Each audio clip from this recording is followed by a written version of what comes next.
Here. Hi Luigi, how you doing today? Good, Michael. Good to be with you. Great to be here. So tell me a little bit about what you're doing now. Yeah, so I've developed a coaching practice called Next Level Leader. I'm focused on helping career professionals, working professionals in corporate America who being passed over being passed over for promotions and don't know why. They may even know why, but don't know what to do about it, Michael. I understand that. Been there, done that. Most of us have. I think we all have. Yeah. Well, let's start here.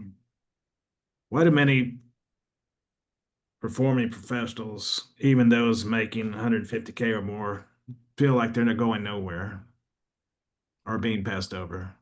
Yeah. Well, the reality is they are going nowhere. Um, there's this phenomenon that occurs, at least the research bears out, as kind of people get to around 40, they stop growing. They kind of peak, they get comfortable, they're making good money, they don't want to take risks anymore. Um, and they also kind of get caught in the trap of it's about me and not about what I'm contributing, the value I'm adding, what the organization needs, how I can add value. And so they're not really in touch with um, where they need to be to position themselves for that promotion. For their growth. Yeah, I understand that. Yeah, a little tidbit. When I was a Mhm. financial advisor, I wanted to move up in management. And they said, no, we like you in sales because you're the number one producer we have, That's right. Southwest, and you're in the top 10 in the country. I said, well, that's not fair to me. He goes, well, it's fair to us. It was all about the company and not about Yeah. me. Yeah, in some cases, yeah, there can be a disconnect as far as aligning goals, your goals and the organization's goals. That's right. Yeah, I understand wholeheartedly. So I applaud you for trying to take over that space and help people uh, get to the next level. Yeah, it's actually something I've been doing for the last 20 years.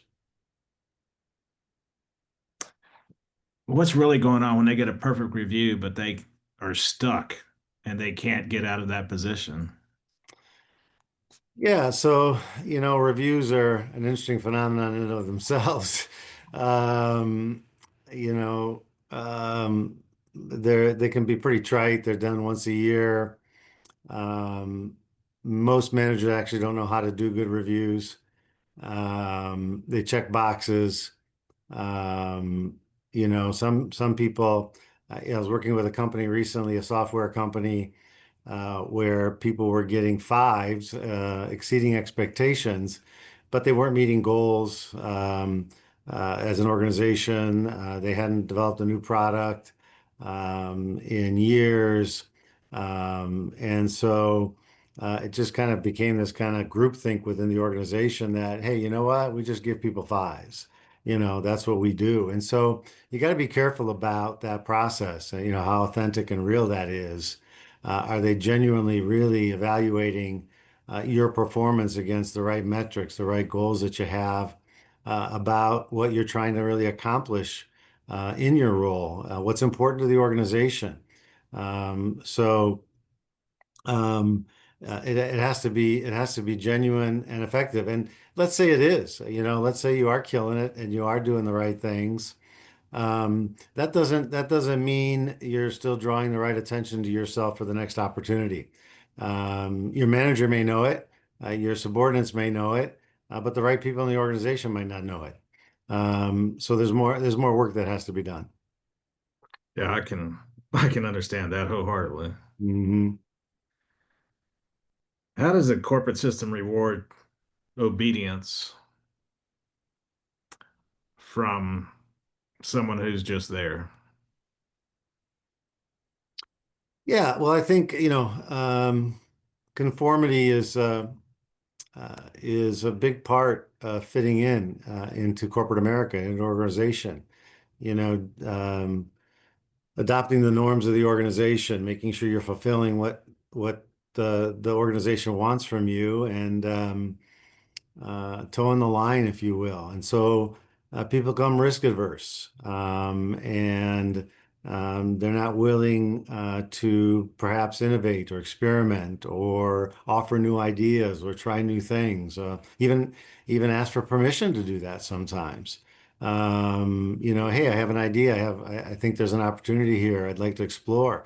So they maintain. They just keep things going, maybe even at a high level, but they don't really go the extra mile or add additional value to the organization. And so it becomes a matter of just, obedience in my mind is kind of complying, it's kind of conforming.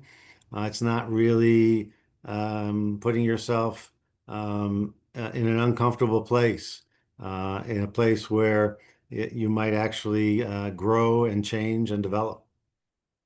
So the typical executive becomes stuck because they're just stuck in a conformity mindset versus a growth mindset. Yeah, fixed mindset, right? So, Yeah, yeah, we see that all too often with these CEOs and CFOs becoming complacent, then the company gets stuck. And, I was just reading the other day about at home where they said the tariffs have caused us to not have cash flow. Well, the yeah, tariffs hadn't even started yet, so how can it be affecting your cash flow? It started I years know. before, I know. so, the executives put something out, but it's not true. That's right. So they become complacent and they become in trouble. Yeah, I mean they ride the wave of success sometimes, and that can be dangerous because Yeah, things shift and things change all the time. and because they became complacent, they didn't uh, grow according to the shifts in the business and the economy. Yeah, Yeah. that's why I put a big emphasis in my program on what's called learning agility. Um, Tell you me a know, little bit more about that. Yeah, so learning agility basically is about the ability to go into new situations and uncertain situations and be resourceful, and be able to solve problems you've never solved before. As we went into COVID, for example, we faced situations that we had never faced before, but resourceful, creative, innovative people found ways to still succeed in those environments. Um, you couldn't do things you had done in the past and succeed. And so you've got to be agile. You've got to be constantly learning. You've got to move quickly. You've got to be flexible. You've got to take risk, fail fast. Zoom obviously was a great example of, nailing it at the right time, right? And providing the right solution at the right moment, and just blowing it up, right? They just kept perfecting that thing, on the fly, right when they need it, right when we needed it to be what we needed it to be. So the best leaders we know have a high degree of learning agility.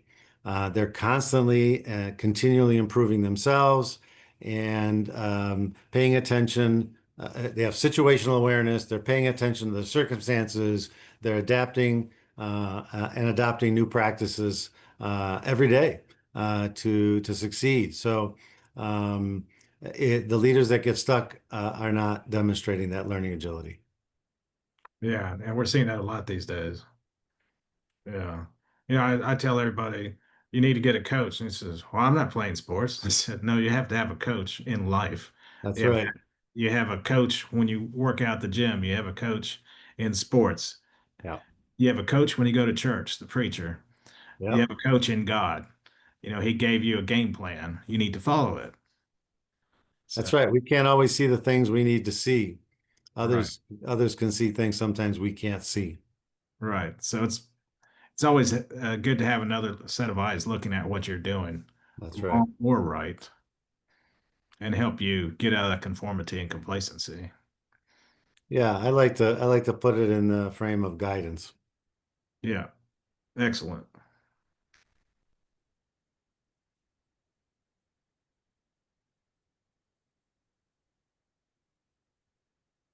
What are some of the half truths corporate leaders feed their talent? Um, there's opportunity around the corner. Um, we need you here for a little longer.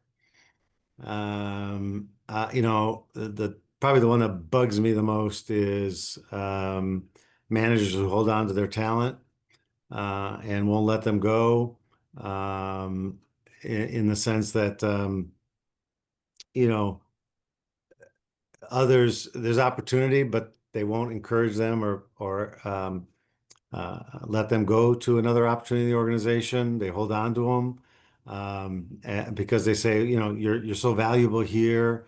We really need you here. Um, and the manager is afraid to let him move on and replace him, and really be fair to that person. They're really being selfish.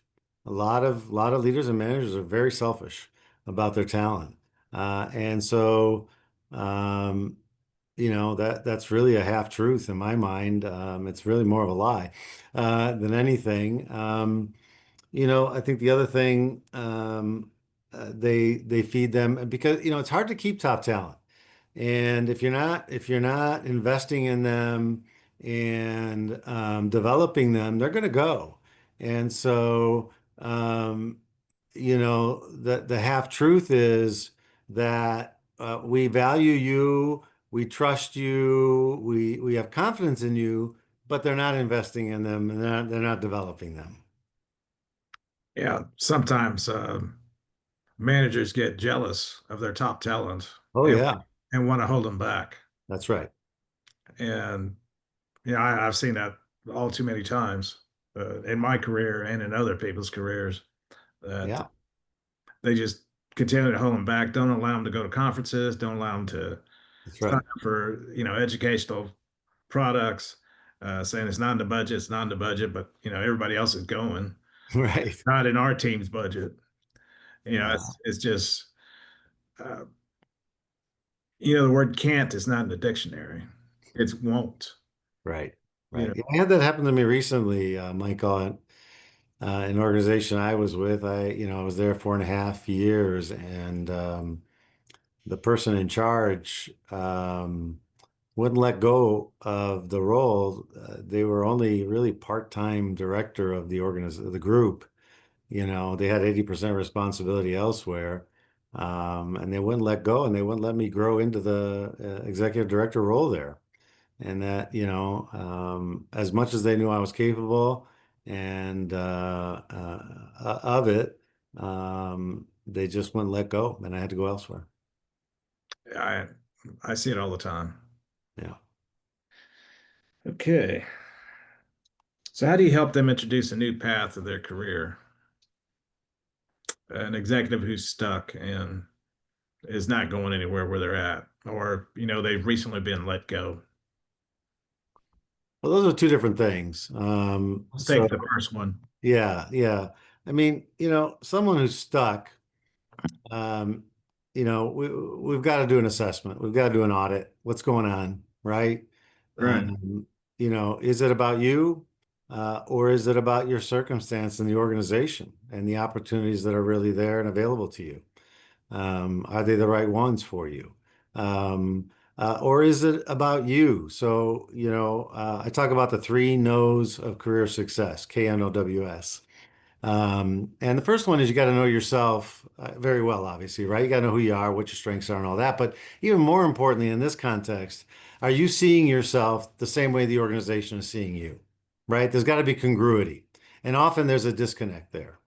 An organization may be viewing you in a very different way than you are as far as your potential career trajectory, your potential runway, as far as, where they see you in the organization versus where you see yourself. That's you got to make sure you're aligned there. And then the second no is um, you got to know where you fit in the organization best. Are you on a vertical right now as far as, assistant director, director, VP, SP, and marketing, right? Is that the right trajectory for you in terms of your functional area?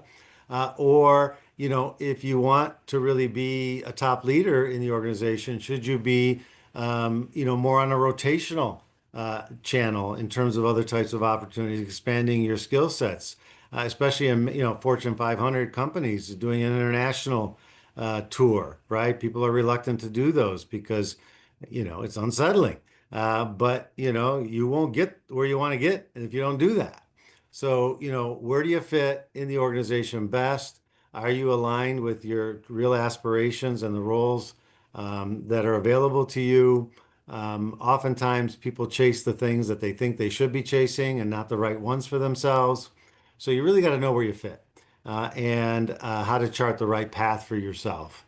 And then the final one is once those two things are, pretty well aligned, you got to know how to present yourself to get that promotion? How do you build the relationships, create the networks within the organization to let people know who you are, what you're about, where your interests are? Because a lot of times it's about people coming to you and letting you know about something versus you even finding out about it, right? Right. And so you've got to plant seeds, you've got to communicate, you've got to get known.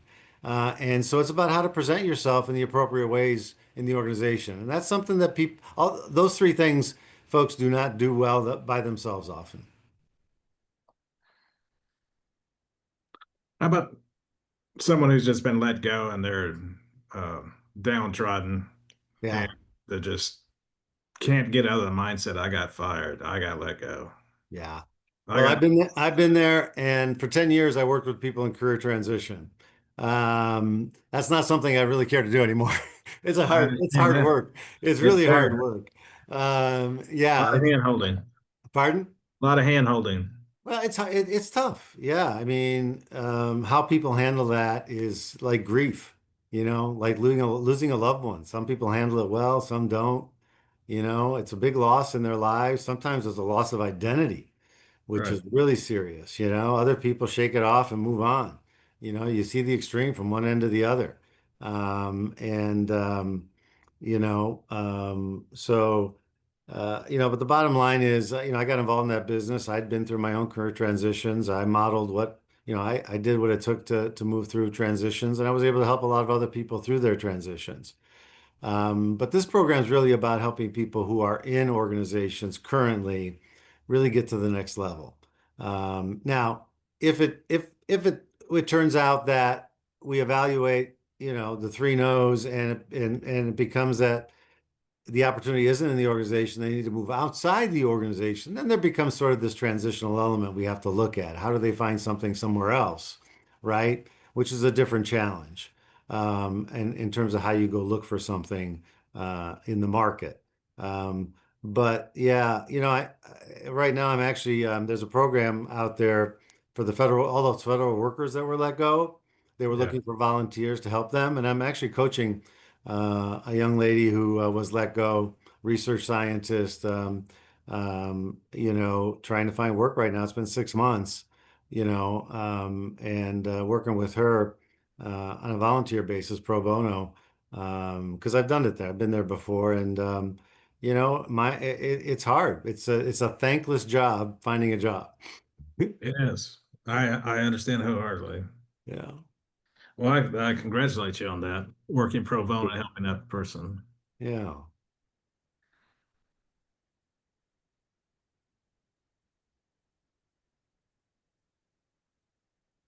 So let's flip the script. Sure. What are the first moves someone can make if they want to stop playing the game and start building leverage? Yeah, so I think it starts with mindset, number one, and that is certainly, we want to look at the three no's in terms of how well they understand that. But I think the mindset is how am I thinking about the value I add to this organization? Am I thinking more about that than I am about my own upward trajectory, right? The the success will come when I add value. People will see that. So you have to really be hungry, humble, and smart about this. That's Patrick Lencioni talks about that, and you have to be focused on adding value. Looking for opportunities to add value, maybe additional responsibility. Um, And um, you have to get out of your comfort zone. And this is not about your position, your status, even earning more money. It's about you finding out how to challenge yourself to do more, be better, be excellent, and add more value to the organization. When you do that, things will change. Very good. If you're in a cushy $150,000 a year job, but feel underutilized, how do you know when it's time to act? And what game plan should you put in place? Yeah. I hope you realize it right now. Um, yeah. I mean, if you feel underutilized, maybe the job's just not challenging enough, right? Right. Could be the job's not challenging enough. Could be that you're not challenging yourself enough. Could be, I see this often, that people are in a role that doesn't take advantage of all their capabilities. So I'll give you an example. For me, I was in a role for about 5 years. It was pretty narrow in my field of leadership development, focused on one area of providing services to companies around leadership development programs, primarily in terms of assessing needs, designing programs, and making sure those programs got delivered. But I felt like I had much more to offer, but I felt like I was being stifled by the organization. I was kind of pigeonholed. Um, I didn't have, I felt like they didn't feel like I had the pedigree to do more, or the degree or whatever, like you do this. Um, and, and when I went to my next organization, because I didn't have that lens on me, like, oh, this is all you can do. All of a sudden, I had free reign. I could teach. I could, run a program as a faculty director. I could design new programs. I could do all kinds of things that they wouldn't let me do because I had these capabilities, but they weren't letting me use them. And so, people often sense that about themselves that they can do more, but they could be trapped in a situation where they're not able to do it in the current role they're in, the current organization they're in. They're being limited. And so, that doesn't mean you have to go outside your organization. You could have these conversations inside your organization about, can I at least, could I teach a class, to expand my capabilities here? And people will often get those opportunities. So you have to step up and ask for that opportunity sometimes.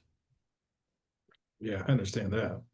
What do you say to the person who's thinking, I don't want to throw it all away. I built my career, but I can't do this another 10 years. Where do I go from here? Hmm. So you're suggesting that they're kind of tired of what they're doing? Well, they just hit a plateau and they don't see themselves doing it for another 10 years. Yeah. Yeah. Right. So my experience, it sounds like they need a change. There's this thing in the career development theory, that says we kind of work in 7 year cycles, believe it or not. Um, that we kind of have 7 year runs at something, and then we need a change. Um, and that could be dramatic or it could be subtle. And so usually that's a sign from what I'm hearing you say that there's probably a change that they need in their life, in their career. They need to be doing something different, not necessarily radically different, but it could be a change of scenery, change of environment. It could be maybe going to a different division in their organization. Could be that they need to look at another type of industry for a change, bring their same skill sets to a different industry, or what I've actually done a lot with people is help them transfer the set of skills they have into a new role, into a different role that they've not done before. So it's really an opportunity to explore new possibilities. And it's scary, and people, again, it's that comfort zone that people fall into. I remember when I was making that decision about leaving the organization because I couldn't get promoted where I was. I asked a very dear friend of mine, should I write it out here or take this jump? And he's like, oh yeah, you ought to write it out, like until you retire. I'm like, oh no, I can't do that. Right. Like, some people mean well, but that's not how I'm wired. I'm just not going to punch the clock and just keep going for the sake of keep going. I'm the kind of person that needs to challenge myself. So if that's how you're feeling, you got to ask yourself, you know, um, if it's that unsettling, then it's time to think about what you need to do differently. Right. Yeah, your typical CEO has a 3-year tenure Yeah, because he's either fired or he jumps to another company because a headhunter came up and said, "Hey, you did such a great job here. We got a great position for you." right. Or you're not doing too well there. You need to get out quick. You know. Yeah, So I see if a CFO has been in a company a very long time, there's a problem because they haven't been able to move up or go on to another company. yeah. Yeah, I see that a lot in company in business turnarounds. Hmm. Yeah, So let's talk about career shifts. yeah. Can you share the story of a high performer who finally made the leap and what their life looks like now? Yeah, so I'll tell you a story about Michael. Michael was with this organization for almost 15 years as the vice president. Um, and the CEO he was with the CEO just as long, and the opportunity was never coming to be CEO because the other guy wasn't going anywhere. But he felt like, he could run the organization. But he was patient. He liked what he was doing. He loved the organization. He wasn't dissatisfied with his role. And very committed to the mission of the organization. But the opportunity came up where the CEO decided to resign, and they opened up a full search for this position, right? National recruitment search. And he wanted to put his hat in the ring, of course. And I was coaching him at the time, more about um, from a standpoint of performance and development. But this opportunity came up along, and so we shifted our focus on how he could get promoted and how he could get this role, what he needed to do to position himself, what he needed to do to increase his odds of getting this CEO position, because it was going to be very competitive. They were not going to hand it to him, just because he was a VP of the organization. And so, he's given me a great testimonial on LinkedIn, but, we broke it down step by step, interview by interview, strategy by strategy, in terms of what he needed to do to build confidence in them that leveraging his experience in the organization was the best thing for them, number one. Number two, his vision for the organization um, was very much one of not only continuing the success, but expanding some great ideas he had to make the organization better. He was seen as a little bit of a kind of a wild card, and in the sense that he could be a little unorthodox at times and do some things a little bit unusual. Um, and so, people are looking for maybe a little bit more traditional type person at the helm. And so we scripted some things about understanding the seriousness of this role and the stakeholders that were there, how he would engage them, and listen to them and be responsive to them.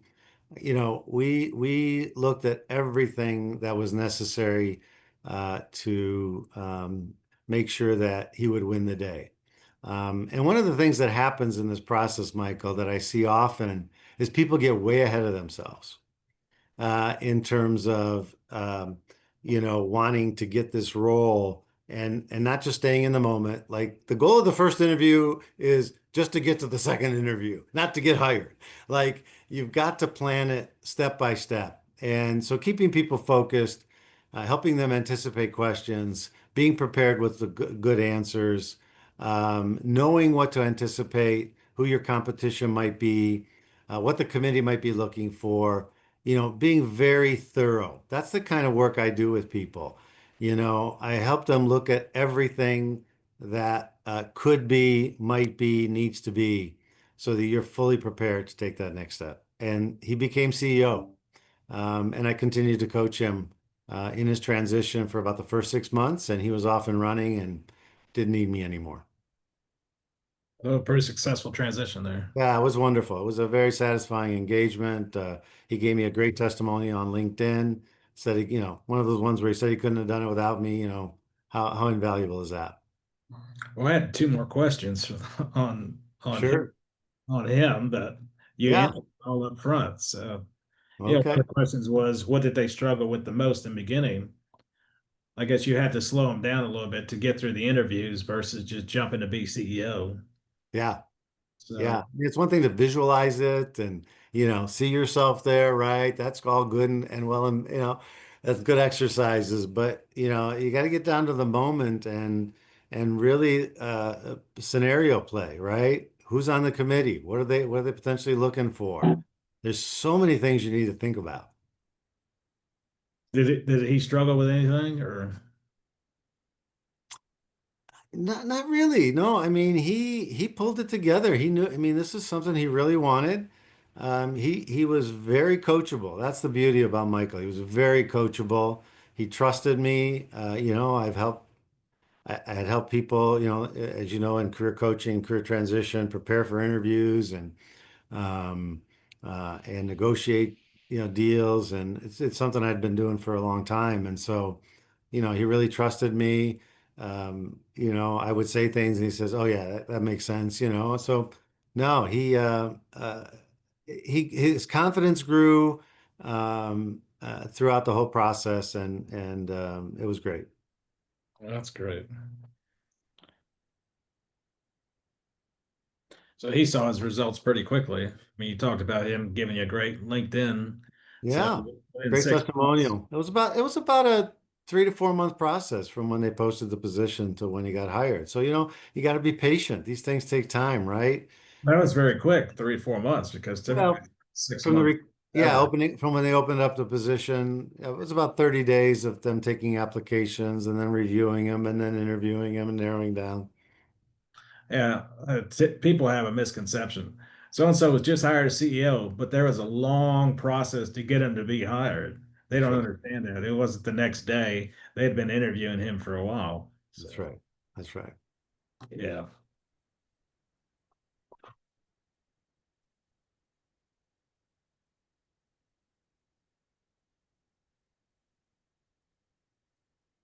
So let's talk about a practical career strategy, Hmm. career calling versus career leverage. Um, so I'd say career calling. So for me, what that means, what I've done at least, is to, made my work life my life work. So I think when you get to a point where you're doing what you love, you're leveraging you're utilizing your strengths, your competencies, um, what you've gone to school to study or gotten your certificates in and you're really good at what you do and you love what you do and you found a way to do that most of your working day, you've really made your work life your life work, and that to me is a career calling. You're following your heart and your mind, and it's all kind of coming together. And that takes a lot of discernment, a lot of listening to your heart, your mind, and then putting the pieces together to pursue that. I think that what's different about that versus, say, career leverage um, is in an organization, how do you take that and leverage that to a higher level in an organization?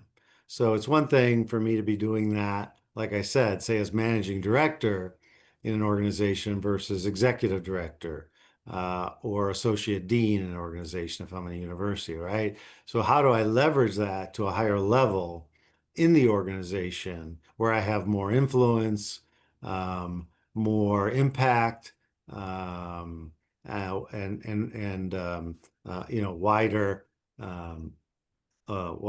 um, impact not only in the organization but on the results the organization's getting. So that's how I see those two. Very good. You want to take a break for a second? Sure. All right. Let me pause it.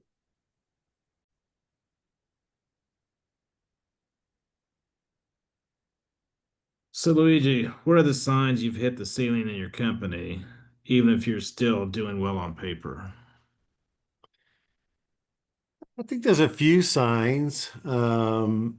Again, depending on the size of the organization and the opportunities in the organization, right?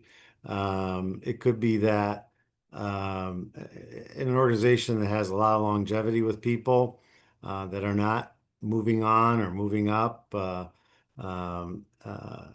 that opportunity you're looking for just may not be there in the time frame you're looking for. So I think that's one reality you have to look at. How patient are you willing to be for that next opportunity in the organization? Is it going to be there? Um, I think the other thing too is I think you've hit the ceiling if the organization has stopped investing in you and helping to develop you for future opportunities. If they haven't identified you as a high potential and someone they're willing to invest in, that's probably a sign that they don't see you as a future leader. And might be time to re-examine whether that's the right organization to be with. Um, other signs of hitting the ceiling might not have anything to do with you or the role. Um, it could have everything to do with the industry and the organization. It may be time that it could be the organizations hit the ceiling, right? As far as where they're at, their life cycle, your product life cycle, the life cycle of that organization is done. It's time to move on to a different software company or a different product company where you can expand and grow. Um, so those are some of the things that come to my mind immediately. Very good.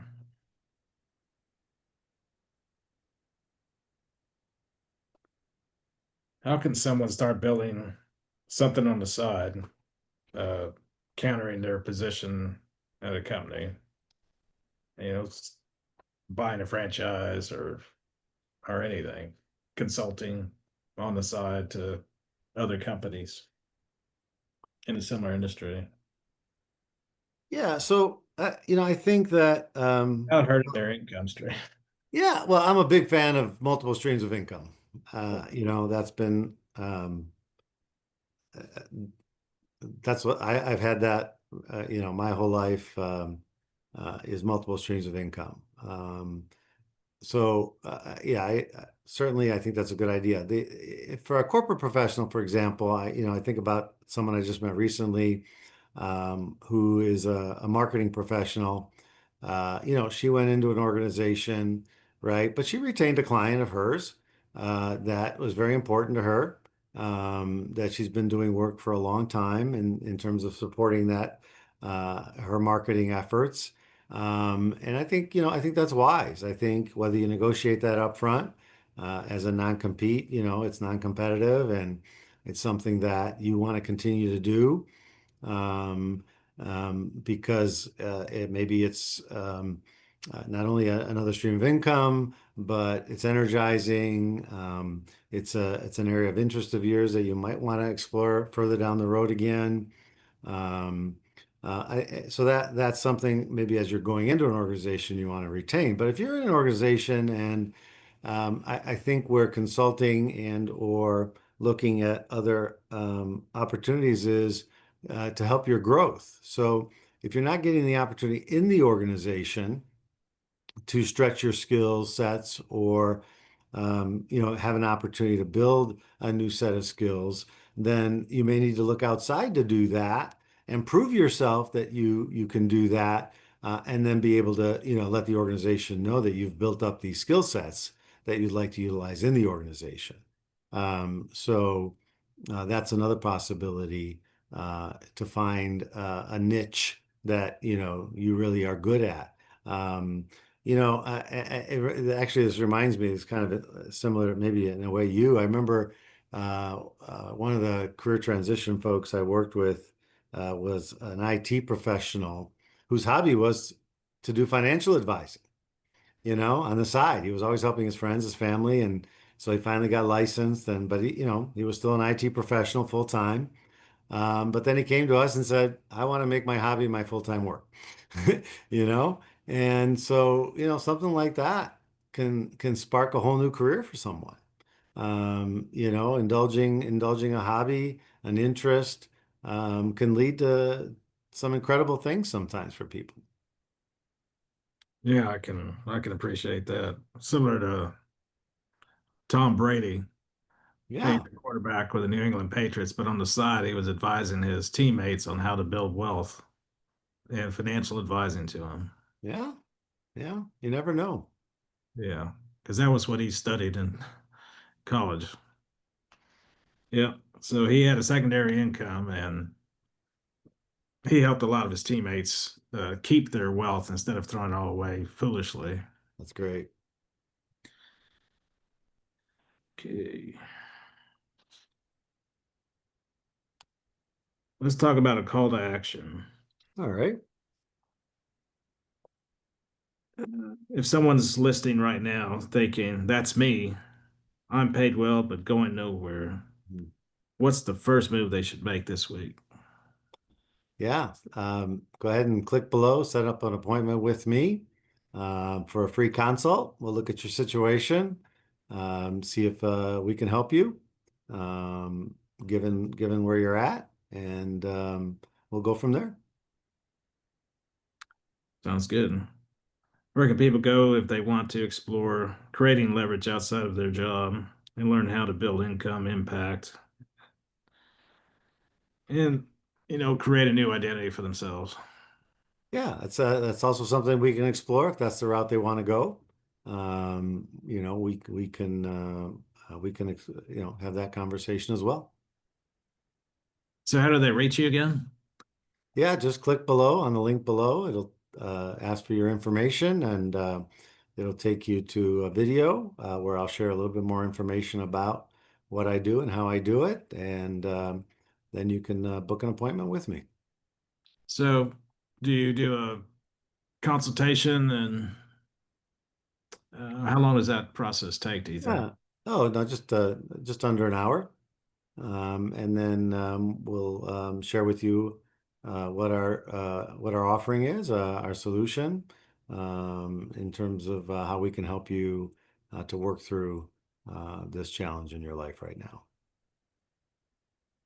Sounds good. So, if you're a professional out there and you're stuck or you're feeling stuck and want to help make a transition, give Luigi a call. I think you'll find him very well versed in what you need to build your next career move. Thank you, Michael. Appreciate that. Good All right. chatting with you today. All righty.